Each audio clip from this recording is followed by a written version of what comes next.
I could hear the echo of his voice before I even looked up. Ryan Mitchell stood tall in the courtroom, his expensive suit pressed to perfection, his chin raised with the confidence of a man who thought he had already won. "I'm taking half your millions, including your grandmother's estate," he declared, his words rolling through the chamber like an announcement of victory. "My name is Melissa Turner. I am 44 years old, a businesswoman from Austin, Texas, and never once in my life did I imagine I would be sitting at the defendant's table in divorce court, facing the man who once promised to love me. Ryan had not only betrayed our marriage but had come here today to strip me of everything my grandmother had worked a lifetime to build." The room carried the weight of judgment. Rows of dark wooden benches were filled with spectators leaning forward, eager for a scandalous story. A few local reporters had their pens ready, their eyes darting between Ryan and me. I knew exactly what they were thinking, another wealthy woman about to lose her fortune to a smooth-talking husband. But they had no idea what was coming. Judge Richardson, a stern woman with sharp eyes behind her glasses, presided over the case. She reviewed the opening statements with the calm of someone who had seen dozens of couples destroy each other across this very room. Still, I sensed she had never witnessed the turn this case was about to take. Ryan smirked at me from across the aisle, the same smile that once made me believe I had found a partner, not a predator. My hands tightened around the leather strap of my purse where a sealed envelope rested. That envelope contained the truth, the protection, and the ending Ryan never expected. As the judge addressed me, asking if I had any response, I stood. My heart was pounding, but my voice was steady. "Your Honor," I said, looking directly at Ryan, "I believe the court needs to see something first." Before that day in court, before the smirk and the suit and the threat of taking half my life away, there was a different Ryan Mitchell. Or at least there was the version of him I first met. It was 3 years after my grandmother passed, and I was still carrying the weight of her absence. She had been the one constant in my life, the person who believed in me when no one else did. Losing her left me pouring everything into my small consulting firm, Turner Analytics, with no space left for companionship. That was when Ryan walked into my life at a business conference in Dallas. He was polished, confident, and seemed genuinely interested in the work I did. While most men's eyes glazed over at the mention of data models and small business growth strategies, Ryan leaned in, asking thoughtful questions. "You're brilliant," he said, almost in awe. "I've never met anyone who understands numbers the way you do." For a woman who had spent years hearing that she was too serious, too focused, too independent, his admiration felt like sunlight. Ryan quickly became the antidote to my loneliness. He planned dinners at cozy restaurants, weekend getaways to the hill country, and even showed up at my office with flowers just because. It wasn't just romance, it was timing. I was tired, vulnerable, and ready to believe that maybe fate had finally given me a partner. Looking back, I can see the subtle signs I ignored. The way he always chose the most expensive bottles of wine. How he bragged about connections at high-end golf clubs, even though his own career as a pharmaceutical sales manager never seemed to justify the lifestyle he flaunted. But in those days, I told myself he was just generous, that he wanted to treat me the way I deserved after years of hard work. One evening, as we sat by the riverfront watching the city lights flicker on the water, Ryan turned to me and said, "Melissa, life is too short to spend it alone. You deserve someone who sees how special you are." I believed him. I wanted so badly to believe that someone could see me, the woman behind the spreadsheets and late nights, and not just my bank account. I didn't know then that Ryan wasn't just seeing me. He was calculating me. 9 months after that first conference in Dallas, Ryan dropped to one knee at a rooftop restaurant overlooking the Austin skyline. A string quartet played softly, and the ring he held sparkled under the city lights. I remember gasping, not just at the gesture, but at the speed of it all. My grandmother's voice echoed in my mind, her warnings about men who rushed things, but Ryan silenced every doubt with his charm. "Why wait," he said, smiling up at me, "when I already know you're the one I want forever?" I said yes. Within days, my best friend and attorney, Claire Hudson, pulled me aside. "Melissa, you need a prenuptial agreement," she insisted. "You've built your business from the ground up, and you may inherit more from your family. Love is beautiful, but contracts protect you when love isn't enough." At first, I bristled. A prenup felt cold, almost insulting, like I was questioning Ryan's sincerity. Still, I trusted Claire's judgment. With reluctance, I asked Ryan about it. His reaction surprised me. He laughed. "Of course, darling. Whatever makes you comfortable. I'm not marrying you for your money. I'm marrying you for you." He signed the agreement without hesitation, barely glancing at the clauses Claire had drafted. He even joked, "Love doesn't need fine print. But hey, I'll sign it if it helps you sleep at night." The pen scratched across the paper, his signature bold and carefree. I felt a wave of relief. If Ryan could sign something so serious with such ease, surely it meant he had no ulterior motives. The prenup became a tucked-away document, locked in my attorney's file cabinet, and I allowed myself to believe I was safe. Ryan's lighthearted attitude convinced me that I'd overthought everything. That night, as he slipped the ring back on my finger and toasted to our future, I pushed my grandmother's warning aside. I told myself I had found a man who loved me for who I was, not for the wealth I had, or might one day inherit. I didn't realize then that his laughter wasn't reassurance, it was strategy. 18 months into our marriage, everything shifted with a single phone call. My grandmother's estate, the one she had quietly built through decades of discipline and sacrifice, finally came to me. The inheritance included her home, carefully managed investments, and a trust fund worth just over $3.2 million. I remember sitting at my kitchen table, stunned as the numbers sank in. I hadn't expected that level of wealth, and I certainly hadn't prepared for the changes it would bring. Ryan's reaction was the first sign that something was wrong. His eyes lit up in a way I had never seen before, not with joy for me, but with hunger. $3.2 million, he repeated slowly, almost tasting the words. Then he grinned. "Melissa, we're rich." The emphasis on "we" should have been my warning, but I was still too overwhelmed to notice. I thought he was simply excited for us as a couple. Within 6 months, Ryan quit his job, claiming he wanted to support me and explore new opportunities. What it really meant was living off my inheritance. He leased a luxury car, joined an exclusive golf club, and booked vacations to destinations I hadn't even dreamed of. When I asked where the money was coming from, his answer was always the same: "We're partners." Why question it? I tried to be understanding at first. Marriage, I told myself, was about compromise. But as the credit card bills piled up and failed investments drained accounts, I began to see the truth. One of his ventures, backing a trendy bar his friend wanted to open, burned through $40,000 in less than a year. He shrugged it off like it was pocket change. Meanwhile, the man who once praised my intelligence now dismissed my concerns. "Melissa, stop worrying. What's the point of money if you don't enjoy it?" he'd say, pouring another glass of wine at some overpriced restaurant. It was as if the inheritance had transformed Ryan into someone I barely recognized. Or maybe, more painfully, it revealed who he had been all along. It wasn't just the spending that broke us, it was the arrogance that came with it. Ryan began introducing himself at social gatherings as an entrepreneur, bragging about our fortune as though it had come from his own hands. At the country club, I overheard him telling another couple that the inheritance was family money, implying it had always belonged to both of us. The lie stung.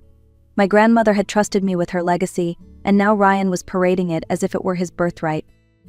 The tension at home grew unbearable. Every time I questioned a purchase or suggested caution, Ryan turned defensive. One evening, after I confronted him about the failed bar investment, he snapped. "Stop acting like this is your money, Melissa. Everyone knows you married me because you were lonely. I gave you a life, and you should be grateful." His words landed like a slap. For years, I had believed he loved me. In that moment, I realized he had simply calculated me. The arguments grew sharper, cutting deeper with each round. Ryan accused me of being stingy, cold, unwilling to share. I accused him of bleeding me dry. The man who once brought me flowers now left bills on the counter like little reminders of his dominance. He started to spend more nights out, coming home late, his cologne heavy with the scent of clubs and whiskey. When I pressed him, he laughed. "Relax, you'd be lost without me. You need me more than I need you." But I didn't laugh. I started to see through the charm, the smile, the carefully constructed facade. My grandmother had warned me about men like this, men who saw women as stepping stones. I had ignored her voice then, but now it echoed louder than ever. The cracks in our marriage weren't just lines, they were canyons. And I knew sooner or later I would have to make a choice, keep letting him drain me, or finally reclaim my life.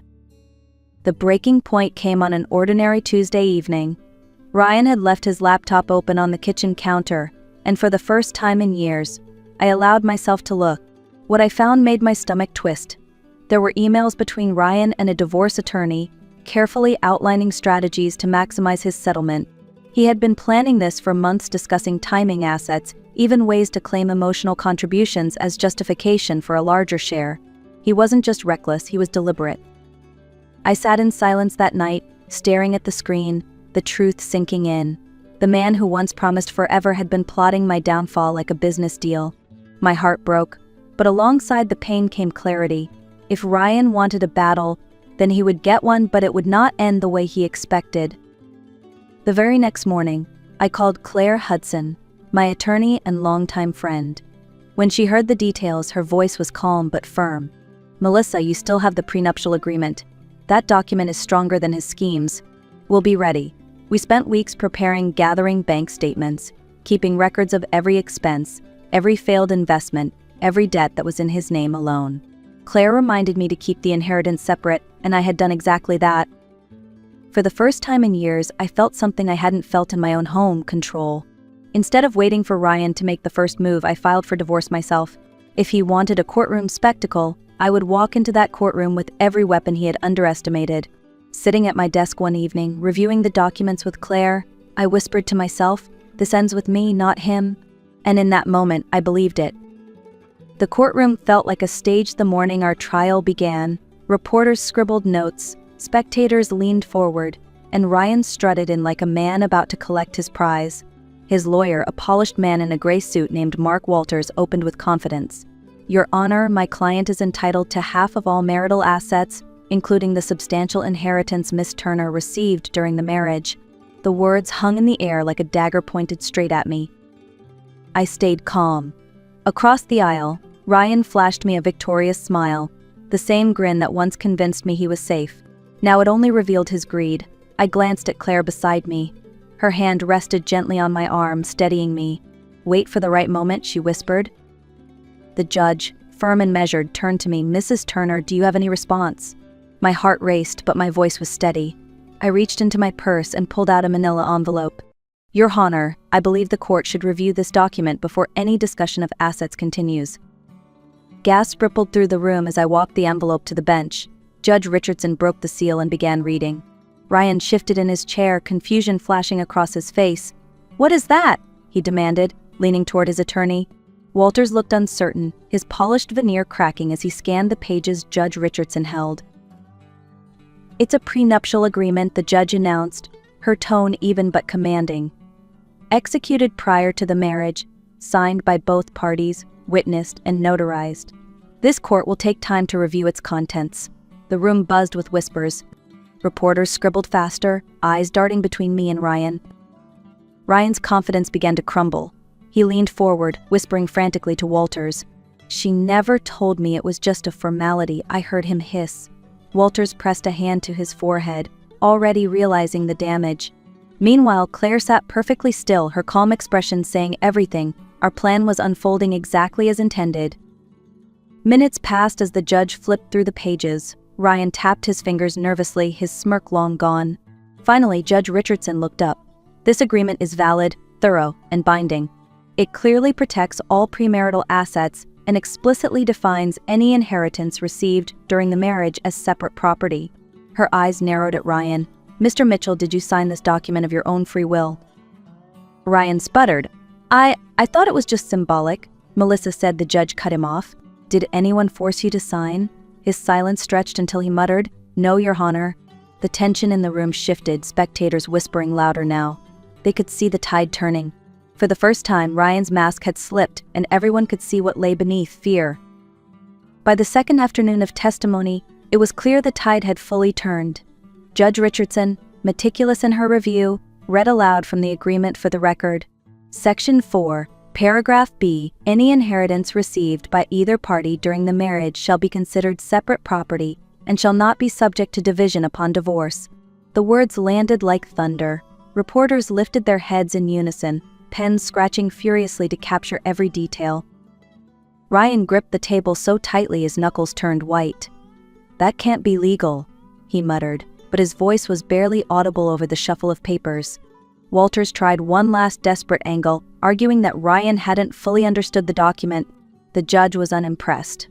"Mr. Walters, your client signed, waived his right to independent counsel, and confirmed his identity before a notary. Ignorance is not a defense." When she finally delivered her ruling, the silence was absolute. this court recognizes the prenuptial agreement as valid and binding. Mr. Mitchell is entitled to no portion of Mrs. Turner's inheritance or premarital assets. Furthermore, all debts incurred in his name remain his sole responsibility. She paused, her gaze steady on Ryan. The total documented debt stands at $92,000. A stunned hush filled the room, broken only by the faint click of a reporter's camera. Ryan sagged into his chair, his face drained of color. The confident man who had strutted in expecting millions now faced nothing but debt and humiliation. I sat quietly, my hands folded in my lap, feeling the calm weight of justice settle over me. When the gavel struck, the sound echoed like closure. The nightmare was over. Ryan had gambled on greed and lost everything, and I, for the first time in years, felt free. In the weeks after the ruling, Ryan's perfect image unraveled piece by piece. The country club suspended his membership when he could no longer pay the dues.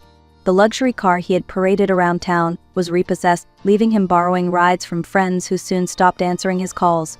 His debts piled higher, creditors circling like vultures. Within 6 months, bankruptcy was the only option left. Word spread quickly through Austin's business circles. Ryan Mitchell, once the charming husband of a successful consultant, had tried to take what wasn't his and failed spectacularly. Women whispered warnings about him, his name becoming a cautionary tale at dinner parties and networking events. The reputation he had carefully polished for years crumbled in a matter of weeks.